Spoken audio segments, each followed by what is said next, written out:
ભુજમાં 7 સોસાયટીનું સંયુક્ત ઉપક્રમે શ્રી રામ મંદિર પ્રાણ પ્રતિષ્ઠાની ભવ્યાતિ ભવ્ય ભાવપૂર્ણ ઉજવણી કરવામાં આવી।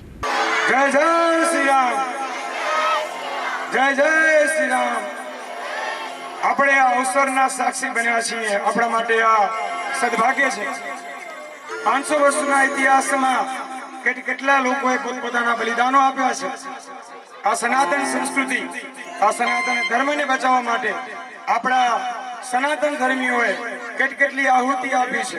આ આહુતિ, આ બલિદાન, આ ત્યાગ ની ફલશ્રુતિ રૂપે આજે આપણે સૌ આ સદભાગ્યશાળી છીએ કે આપણે આ રામલલ્લા પુનઃ સ્થાપિત થવા જઈ રહ્યા છીએ અને સાક્ષી બનવા જઈ રહ્યા છીએ।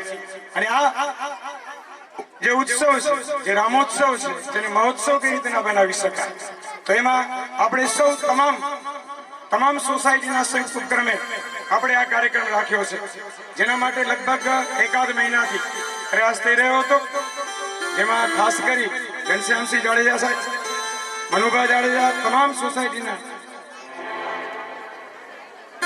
તમામ લોકો, તમામ સોસાયટીના પ્રમુખ, મુખ્ય કાર્યકર્તાઓનો સહયોગ સાંપડ્યો છે। ત્યારે સરસ મજાનો આવો કાર્યક્રમ ઉત્સવ અને મહોત્સવમાં પરિણમિત કરી શક્યા છીએ। તો આપ સૌનું હાર્દિક સ્વાગત છે આજની અયોધ્યા નગરીમાં।